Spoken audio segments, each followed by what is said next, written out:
रामदास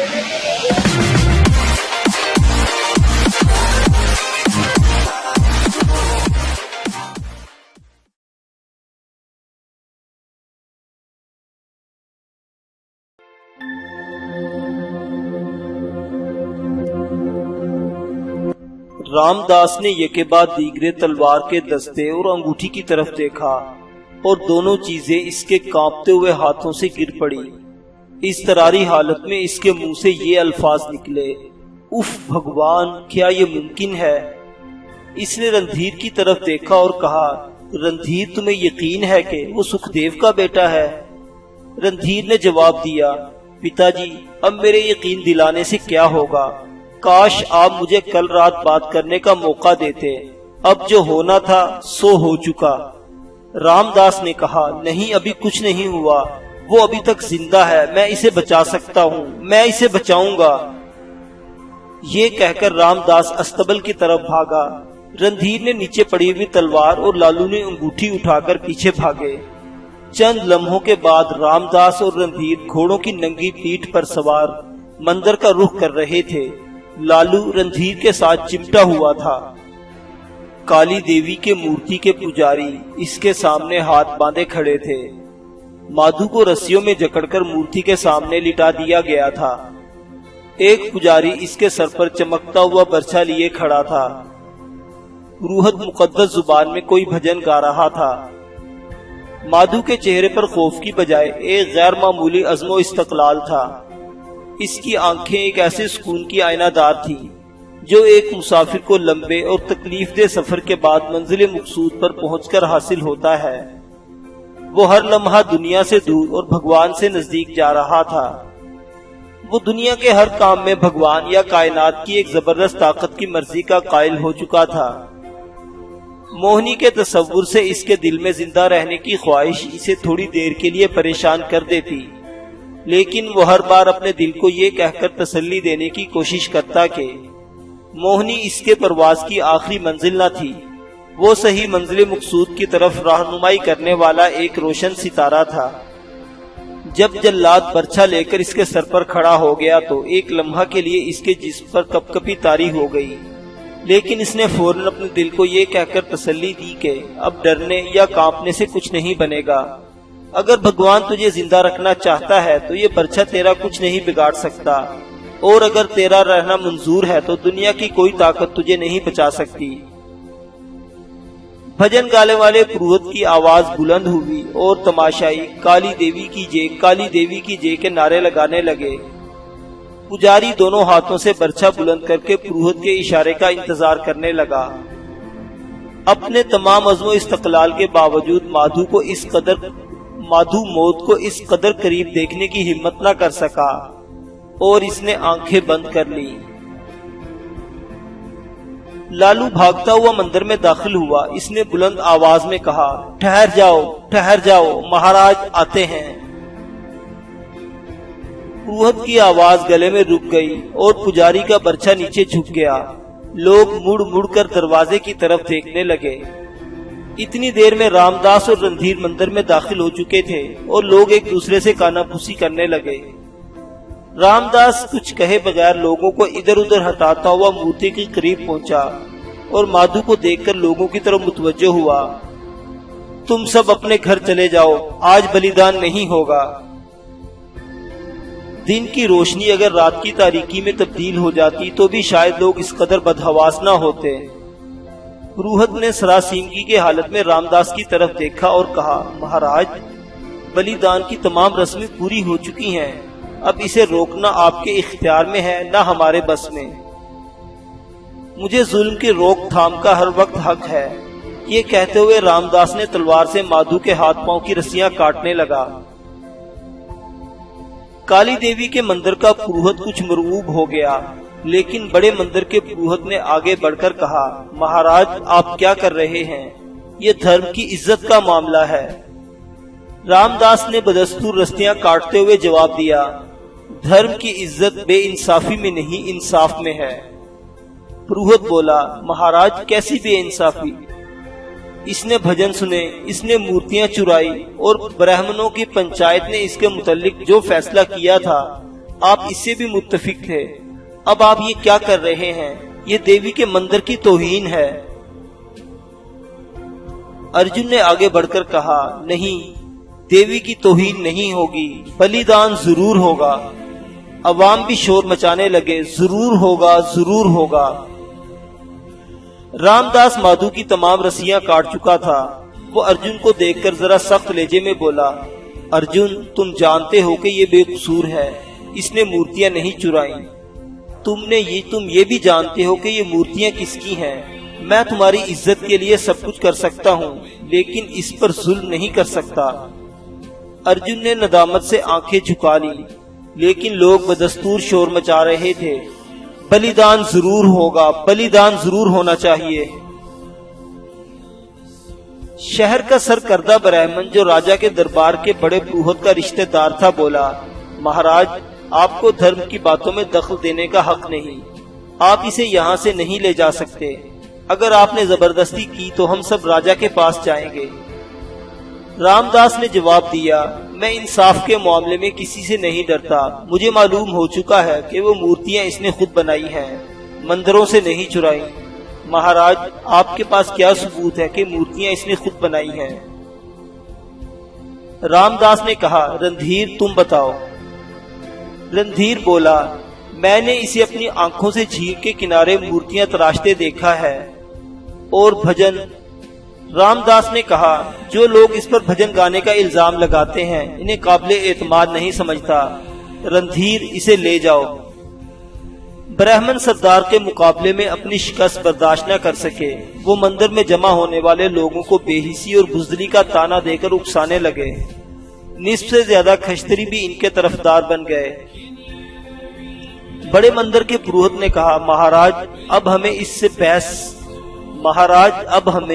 बहस नहीं कि ये बेगुनाह है या गुनाहगार। अब तमाम रस्में पूरी हो चुकी हैं और बलिदान किसी हालत में नहीं रुक सकता। खश्तरियों को ब्राह्मणों का साथ देते देखकर रामदास को सदमा हुआ। इसने कहा, बहुत अच्छा, बलिदान होगा। मंदिर में काली देवी की जय और महाराज की जय के नारे बुलंद हुए। रामदास ने हाथ के इशारे से लोगों को खामोश किया और कहा, लेकिन बलिदान इसका नहीं बल्कि मेरा होगा। 20 आवाजें एक साथ निकली, आपका? हाँ, मेरा। रामदास ने ये कहकर मूर्ति के सामने बैठकर सर झुका दिया और कहा, अगर बलिदान इस कदर जरूरी है तो मैं हाजिर हूँ। पुरोहित जी, आप तमाम रस्में पूरी कर चुके हैं। पुजारी को मेरी गर्दन काटने का हुक्म दीजिए। मैं देवी के एहतराम के लिए अपनी जान दे सकता हूँ, लेकिन एक बेगुनाह के खून के छींटों से दागदार नहीं कर सकता। रामदास इंसानी फितरत की कमजोरियों से वाकिफ था। इसका ये हरबा कारगर हुआ। ब्राह्मणों की जुबान थोड़ी देर के लिए गुंग हो गई और खश्तरी फिर इसके तरफदार बन गए। अर्जुन ने इसका हाथ पकड़कर उठा लिया। रामदास ने पुरोहित की तरफ देखकर कहा, पुरोहित जी, बस इतनी सी बात से घबरा गए। ये कहकर रामदास माधु का बाजू पकड़कर मंदिर से बाहर निकल आया। रणधीर भी इसके साथ ही निकला। लोग इस कदर बदहवास थे कि किसी के दिल में इनका रास्ता रोकने का ख्याल तक पैदा न हुआ। मंदिर से बाहर निकलकर रामदास ने कहा, माधु, सुखदेव कहाँ है? माधु ने जवाब दिया, इन्हें मरे हुए मुद्दत हो गई। तुम्हारी माता का नाम कमल है ना? माधु ने इस बात में सर हिलाया। रामदास ने कहा, अच्छा, अब तुम फौरन घर जाओ, शहर के लोग तुम्हारा पीछा करेंगे। तुम अपनी माँ और बहन को लेकर पहाड़ों की तरफ निकल जाओ। इधर देखो, इस पहाड़ी के दामन में एक चश्मा है। रात के वक्त वहाँ पहुँचकर मेरा इंतजार करना। मैं कल सुबह से पहले वहाँ पहुँच जाऊंगा।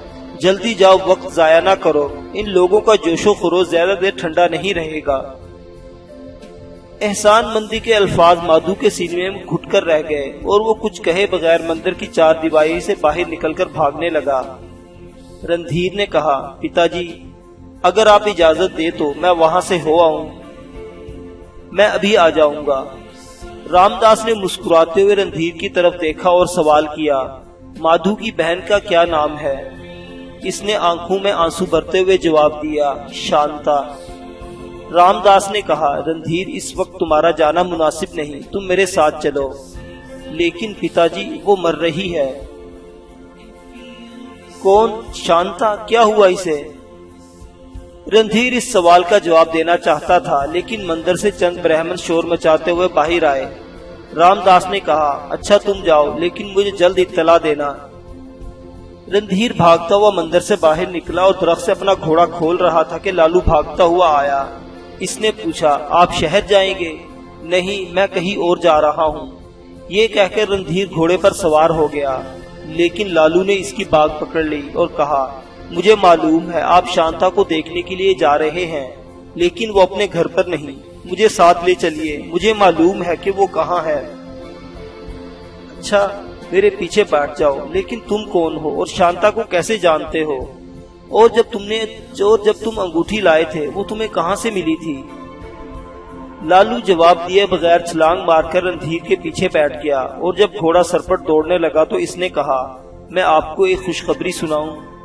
रणधीर ने जवाब दिया, इस वक्त मुझे कोई खबर खुश नहीं कर सकती, कहो क्या कहते हो?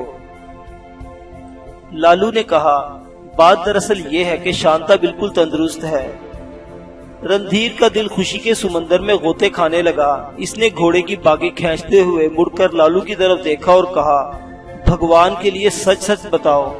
लालू ने कहा, बात यह है कि मैंने आपसे झूठ बोला था, लेकिन तुम वहाँ गए कब? मैं वहीं रहता हूँ। वहाँ? हाँ। तो क्या तुम शहर में नहीं रहते? नहीं। तुम खश्तरी? नहीं। नहीं। तो तुम कौन हो? पहले आप वादा करें कि आप मुझे घोड़े से नीचे नहीं फेंक देंगे। वो क्यों? मैं एक शूदर हूँ। शूदर? लेकिन तुम्हारा लिबास तो, ये सब आप लोगों की दया है। मुझे तुम्हारी बातों पर यकीन नहीं आता। तुम्हारी जुबान भी शहर के लोगों से मिलती है। अगर मैं आपकी तरह बातें करना ना सीखता तो इस कदर आजादी के साथ आपके घरों और मंदिरों में ना फिर सकता। तुम बहुत निडर मालूम होते हो। ये कहकर रणधीर ने घोड़े को एड़ लगा दी। झील के करीब पहुंचकर रणधीर को माधु भागता हुआ नजर आया। इसने इसके करीब पहुंचकर घोड़ा रोकते हुए लालू से कहा, देखो, इसे अभी बुद्धू के मुतालिक ना बताना। बहुत अच्छा, लालू ने जवाब दिया। गुरूबे आफताब से कुछ देर पहले रामदास और रणधीर अपने मकान के सहन में बड़ के दरख्त के नीचे एक चबूतरे पर बैठे हुए थे। रणधीर इसे अपनी सरगुज़री सुना रहा था। जब वो बचपन की इब्तदाई मुलाकात से लेकर जवानी की आखिरी मुलाकातों तक तमाम वाक़यात बयान कर चुका तो रामदास ने कहा, रणधीर सच कहो, शांता वाकई बहुत खूबसूरत है। पिताजी, रणधीर ने शर्माकर आंखें झुका ली। रामदास फिर बोला, सुखदेव और कंवल की बेटी यकीनन खूबसूरत होगी। अच्छा ये बताओ कि तुम वाकई इससे प्रेम करते हो? रणधीर ने झिझक कर आंखें ऊपर उठाई और जवाब दिया, पिताजी, मैं इसके बगैर जिंदा नहीं रह सकता। तुम जानते हो कि तुम्हें सुखदेव की तरह तमाम उम्र कांटों पर चलना पड़ेगा। इन शहरों और इन खूबसूरत मोहल्लात के दरवाजे तुम पर हमेशा के लिए बंद हो जाएंगे। पिताजी, मैं इसके लिए तैयार हूँ। रणधीर, अगर मैं ये कहूँ कि तुम इस लड़की का ख्याल छोड़ दो तो? पिताजी, फिर मैं ये कहूँगा कि आप अपने हाथों से मेरा गला घूंट दीजिए। अब वो काफी दूर जा चुके होंगे। हाँ पिताजी, मेरा ख्याल है कि वो आधा रास्ता तय कर चुके होंगे। शांता बिल्कुल तंदुरुस्त है ना? पिताजी, इस लड़के ने झूठ बोला था। वो था कौन? रणधीर ने इस सवाल के जवाब में लालू के मुतालिक अपनी ताज़ा मालूमात जाहिर कर दी। रामदास ने कुछ सोचने के बाद सवाल किया, रणधीर, तुम्हें यकीन है कि मोहिनी माधु से प्रेम करती है? मुझे यकीन है। इसे मालूम है कि माधु सुखदेव का बेटा है? नहीं, शायद इसे मालूम नहीं। रामदास फिर सोच में पड़ गया। मोहिनी भागती हुई मकान में दाखिल हुई और रामदास के करीब पहुंचकर इसने कहा, चचा जी, इन्हें बचाइए। पिताजी शहर के बहुत से लोगों के साथ इन पर धावा बोलने का इरादा कर रहे हैं। अभी वो घर पर हैं। शहर के तमाम ब्राह्मण भी हमारे घर जमा हैं। रामदास ने जानबूझकर बेपरवाही से जवाब दिया, तो मैं क्या करूं? चचा, आप शहर के सरदार हैं, पिताजी को आप मना कर सकते हैं। आपने इसका बलिदान होने से बचाया है, क्या आप इसे कत्ल होता देखकर खामोश रहेंगे? बेटी, तुम्हें इसकी फिक्र क्यों है? कर्मों का लिखा कौन मिटा सकता है? मोहिनी रामदास से मायूस होकर रणधीर की तरफ मुतवज्जो हुई। रणधीर, तुम ही कुछ करो, वो इसे जिंदा जला देना चाहते हैं, भगवान के लिए जाओ। रणधीर के चेहरे पर तशवीश के बजाय इत्मीनान के आसार देखकर मोहिनी ने कहा, तो ये सब कुछ दिखावा था। तुम्हारे सीने में भी वही दिल है जो दूसरे लोगों के सीने में है। तुम बुज़दिल हो। इन अल्फाज के साथ ही मोहिनी की आंखों से आंसू निकले। रामदास चबूतरे से नीचे उतरकर आया और प्यार से इसके सर पर हाथ रखकर बोला, बेटी, एक शूदर के साथ इस कदर हमदर्दी? मोहिनी ने सिसकियां लेते हुए कहा, मुझे मालूम ना था कि पिताजी की तरह आप भी एक शूदर को इंसान नहीं समझते। बेटी, मुझे मालूम ना था कि तुम उससे इस कदर प्रेम करती हो। मैं तुम्हारी मदद करूंगा। मैं सिर्फ इसकी जान बचाना चाहती हूँ। वो बेगुनाह है। अब इसकी जान को कोई खतरा नहीं। वो अब बहुत दूर हो चुका है। बहुत दूर कहाँ? पहाड़ों में। मोहिनी के चेहरे पर मुसर्रत और गम की लहरें एक दूसरे का ताक़ुब करने लगी। दिल एक बार धड़का और बैठ गया। आंखों के चिराग एक लम्हा के लिए रोशन हुए और बुझ गए। इसके होंठों से दर्द की गहराइयों में डूबी हुई आवाज निकली, तो आपने इसे जिलावतन कर दिया? रामदास ने जवाब दिया, इसकी जान बचाने के लिए जरूरी था कि मैं इसे कहीं दूर भेज दूं। वो किस जगह?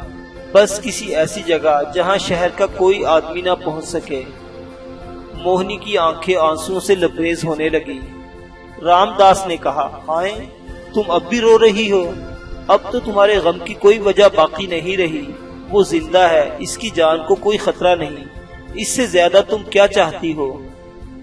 मोहिनी ने रामदास को कोई जवाब देने की बजाय रणधीर की तरफ मुतवज्जो होकर पूछा, क्या इसकी माता और शांता भी इसके साथ हैं? रामदास ने रणधीर को जवाब देने का मौका न दिया और कहा, हाँ, वो भी इसके साथ हैं और रणधीर भी इसके पीछे जाने वाला है। ये इस लड़की के लिए हमें त्याग चुका है। मोहिनी बेइख्तियार रामदास के पांव पर गिरते हुए बोली, चचा, मैं भी रणधीर के साथ जाना चाहती हूँ। मैं उसके लिए तमाम दुनिया को त्याग सकती हूँ।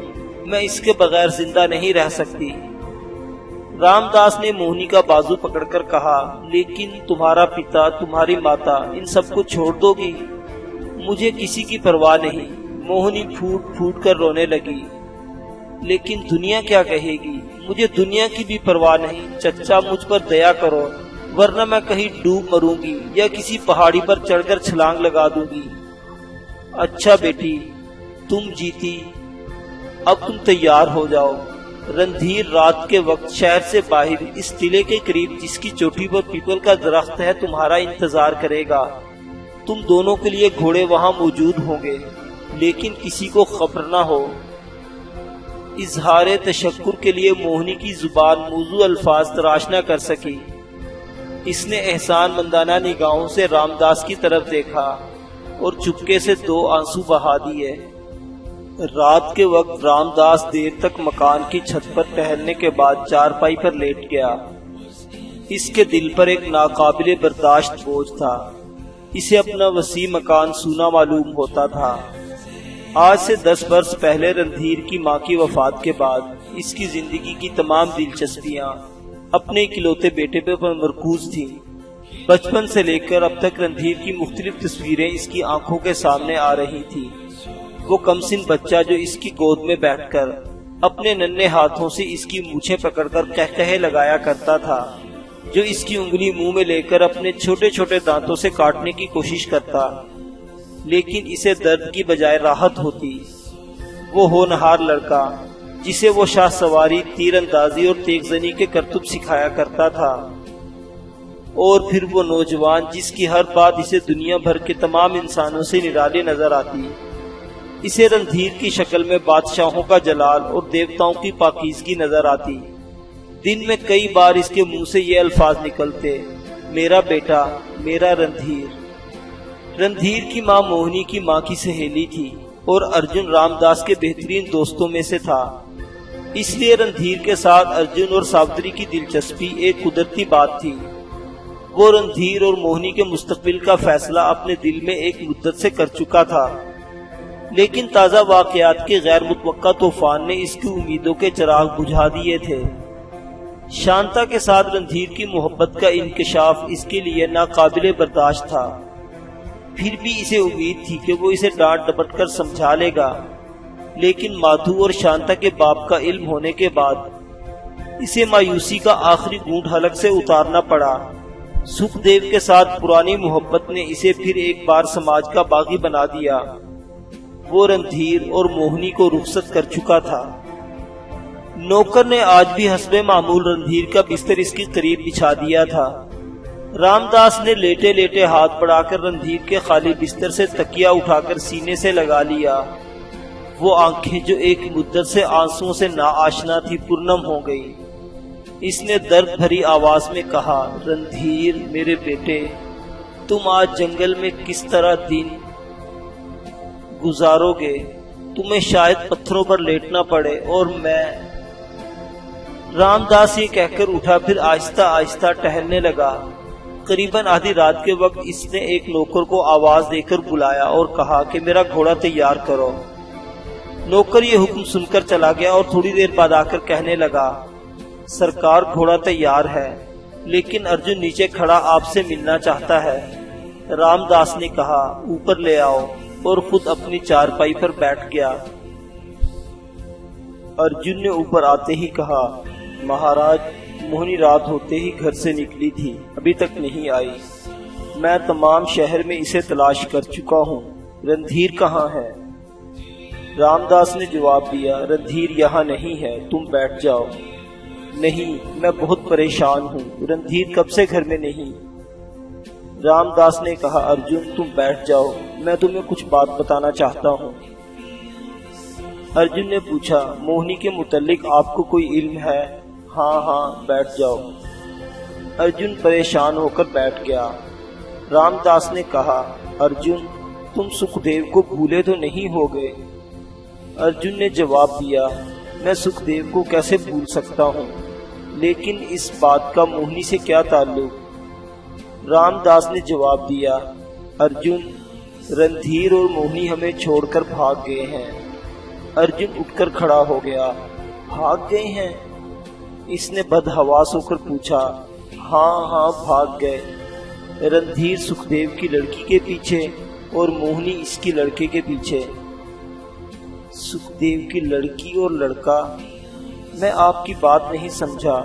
भगवान के लिए मुझे परेशान न कीजिए।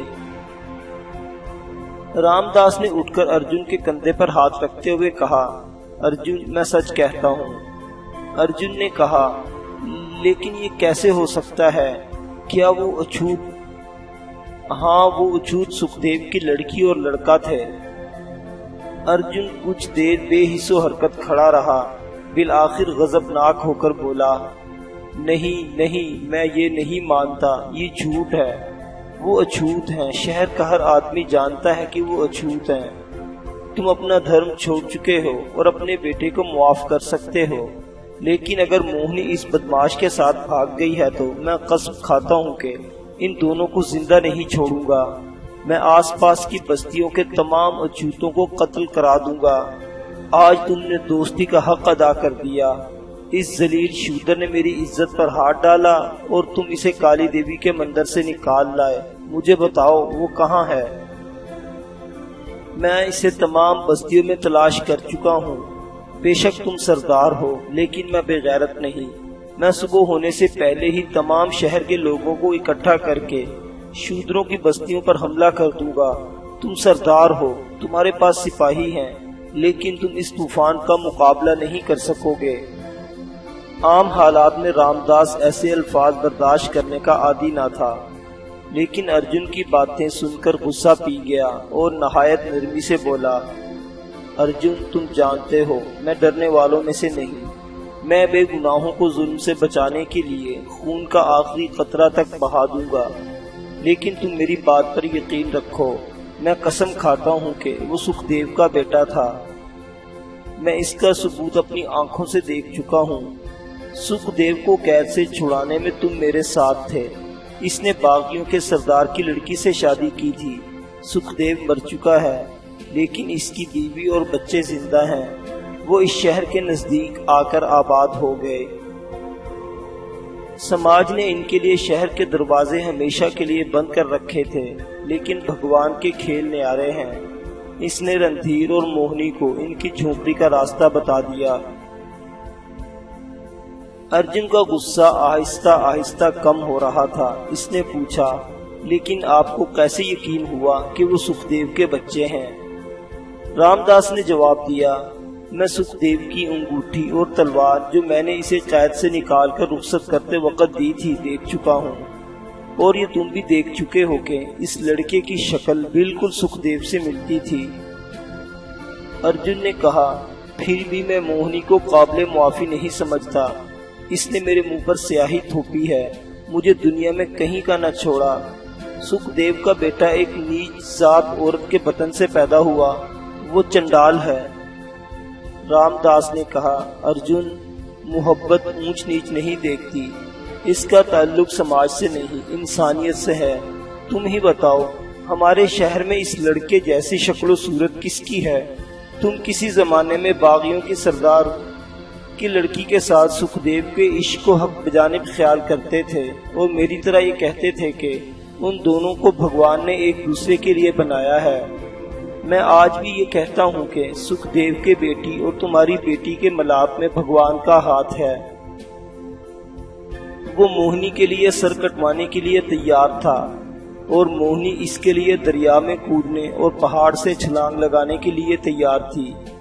मुझे तुम्हारी तकलीफ का एहसास था, लेकिन जब मुझे यकीन हो गया कि मोहिनी इसके लिए सब कुछ हार बैठी है, मैं उसका रास्ता नहीं रोक सका। मुझे मोहिनी का इतना ही दुख है जितना कि रणधीर का। अर्जुन ने कहा, लेकिन दुनिया क्या कहेगी? दुनिया, मेरे दोस्त, दुनिया की जुबान आज तक किसी ने बंद नहीं की। तुम दुनिया को खुश करने के लिए अपने बच्चों का बलिदान नहीं देख सकते।